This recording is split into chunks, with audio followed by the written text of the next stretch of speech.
If we're not planning for our kids' future and them being our age one day, then we're planning to fail. Against all odds, mama, I made it. You already know it's your favorite. I'm living my dreams, mama, I made it. What's up, y'all? It's DJDURL, aka your favorite, for another episode of Fatherhood Fraternity. This will be a little bit different. As you see, I'm doing the spotlight. You know how I did in the first two seasons, where I would speak to a father and just get some information from them. This time I did that, but I also wanted to highlight a father who owns a business. I mean, I think everybody who I spoke to owns a business or is a business themselves. So this one's no different. So I'm speaking to my guy Tim. He owns a shoe store here in Columbus, Ohio, and shoes are a very big culture here in Columbus. So it was dope to be able to speak to somebody who just recently started owning a shoe store, and just to get his perspective on fatherhood and owning a business and the examples that he wants to set and the legacy he wants to leave. So hope you enjoy this. There will be more videos like this coming up soon. The more times I get to speak to my guys, the more I'll be able to do this. But I want to be able to tell everybody's story. So make sure you hit the like button, subscribe, comment below. I'll see y'all next time.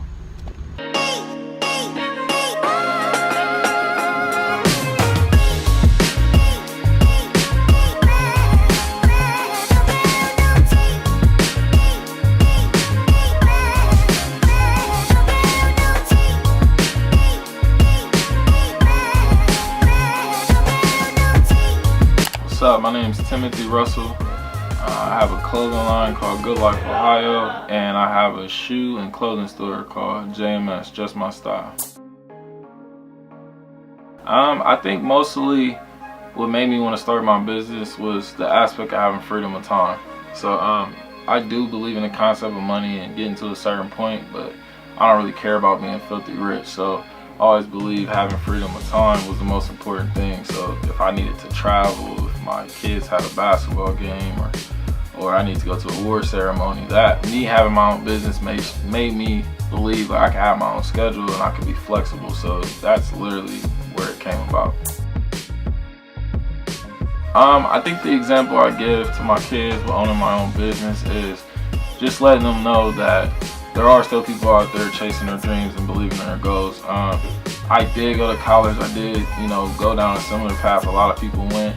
And I think after that road, a lot of people just think, it's job force after this. Like, I gotta go get a job, a 9 to 5, and that's the only way I can be happy and comfortable. And, to me, I think I'm giving them the understanding that they can do whatever they want in any sense. Whether it's, it's a hobby, it starts off as drawing, or if it's a sport, or they want to open up their own business, just follow that. Like, make the most out of it. You can turn that into your career and have it be more than just a hobby, regardless of what anyone tells you. So I think I'm becoming that, leading example. Like, don't listen to other people saying, just watch what I'm doing and follow my steps. So I'm basically like the blueprint for them.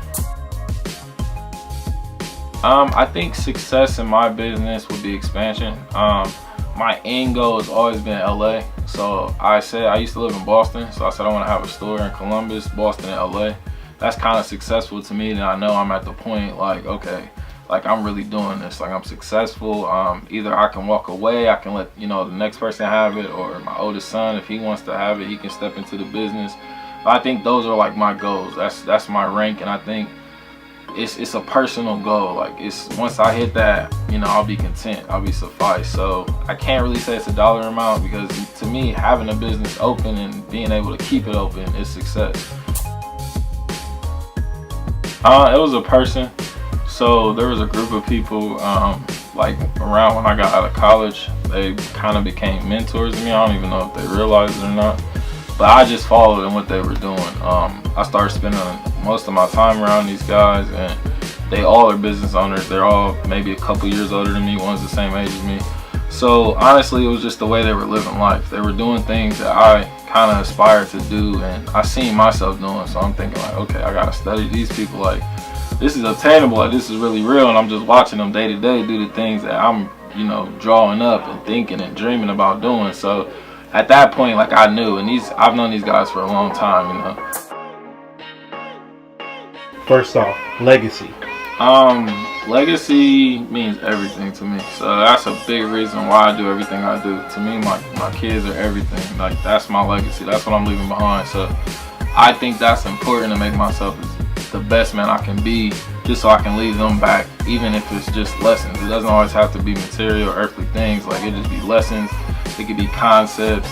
It can be ideals that I leave them behind. So I document everything. I make sure that everything I'm thinking of and I'm speaking of to people, like, it's written down, and I have an account for the history that they can always reference to. So yeah, legacy is definitely everything. Fatherhood. I think that means to me responsibility. And I say that because to me, I think a lot of people have different ideals of when they become an adult and when they consider themselves grown. To me, becoming a father like helped me grow up and helped me realize like I have certain responsibilities that I have to do on a day-to-day basis, and it also let me know that it's more deeper than having kids, because I think you can be a father to someone else's kid in need. You know, you can be there and be that father figure. So it let me know like you have to have responsibilities. If you're getting to certain peaks, like, you're responsible for people that's coming up behind you or people beneath you to actually be there in their wake. Freedom. Freedom to me, I think mindset. I think freedom is literally just in the head. I think a lot of people, you know, put themselves in this prison by telling themselves there's things they can't do, or they think there's someone that's holding them back. You know, this imaginary force that's keeping them from their goals.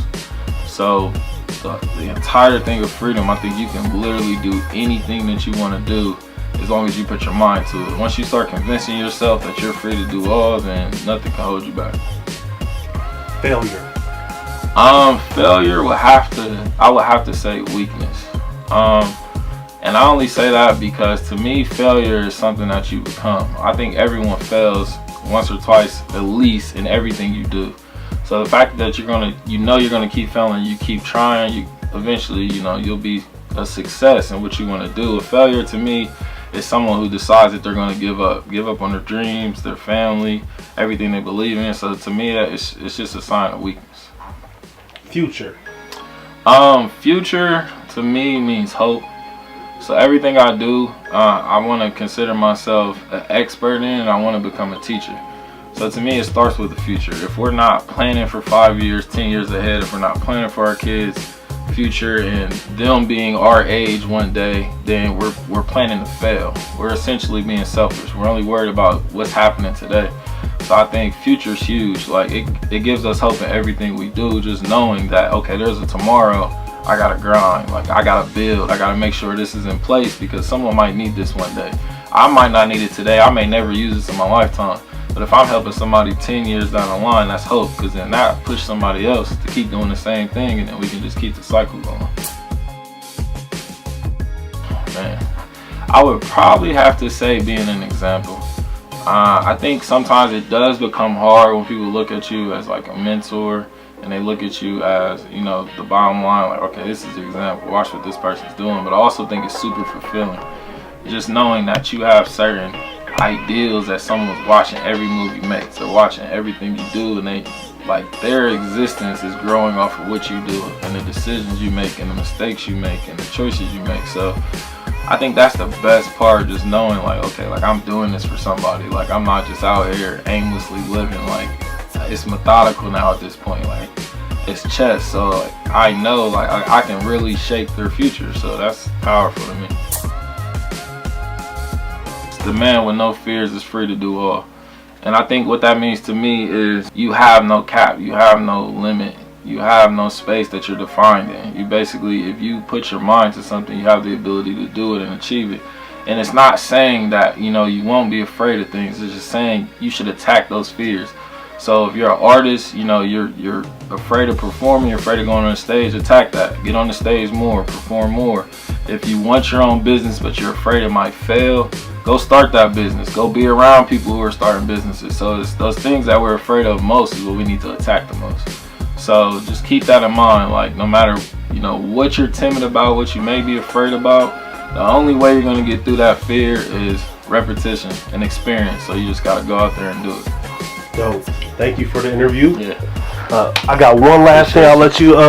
Can you let them know where they can follow you at on social media? Yeah. So all social media It's Good Life, one word. So Good Life _ Russ. You can follow me on all social media. We also have the store website. We have the store Instagram, Facebook, and Twitter. It's JMS Footwear, all one word. So just follow me when you can. Thanks. For sure. Good looking. Appreciate it, man.